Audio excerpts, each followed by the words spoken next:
সরবরাহ বাড়ায় বাজারে কমছে শীতের আগাম সবজির দাম, তবে বাড়তি পেঁয়াজ ও ডিমের দাম। এছাড়া বাজারে ইলিশের পর্যাপ্ত সরবরাহ থাকলেও দাম আগের মতোই চড়া। সাধারণ ক্রেতাদের নাগালের বাইরে মাঝারি থেকে বড় আকারের ইলিশ বাজারে স্বস্তি নিশ্চিতে তদারকির তাগিদ ক্রেতাদের। বান্ডেল থাকলে প্রতি সেনমানিতে টাকা বাঁচবে।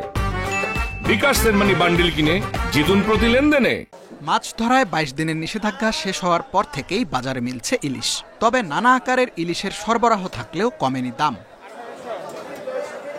১ কেজি ওজনের ইলিশ ২২০০ থেকে ২৫০০ টাকায় বিক্রি হচ্ছে। এর বেশি ওজন হলে দাম নেওয়া হচ্ছে ৩০০০ টাকা। বিক্রেতারা বলছেন ইলিশের সরবরাহ বাড়লেও ক্রেতার সংখ্যা কম। ইলিশ মাছ একটু দামই বেশি ভাই। আপনার ৮০০ গ্রাম ৯০০ গ্রাম মাছ বেশি ২২০০-২০০০ টাকা বেচেছে। ১ কেজি মাছ ২৪০০ টাকা বেচেছে।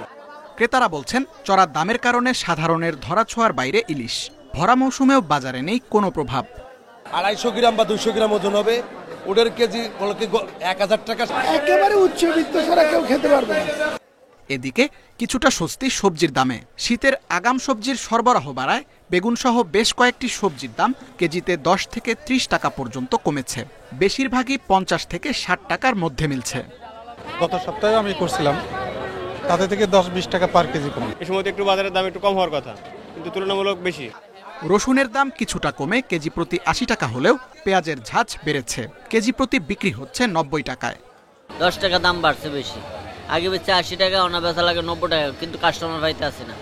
মুরগির দাম কিছুটা স্থিতিশীল থাকলেও একদিনের ব্যবধানে ডিমের দাম ডজন প্রতি বেড়েছে ৫ থেকে ৬ টাকা। Tanvir Ahmed, independent news, Dhaka.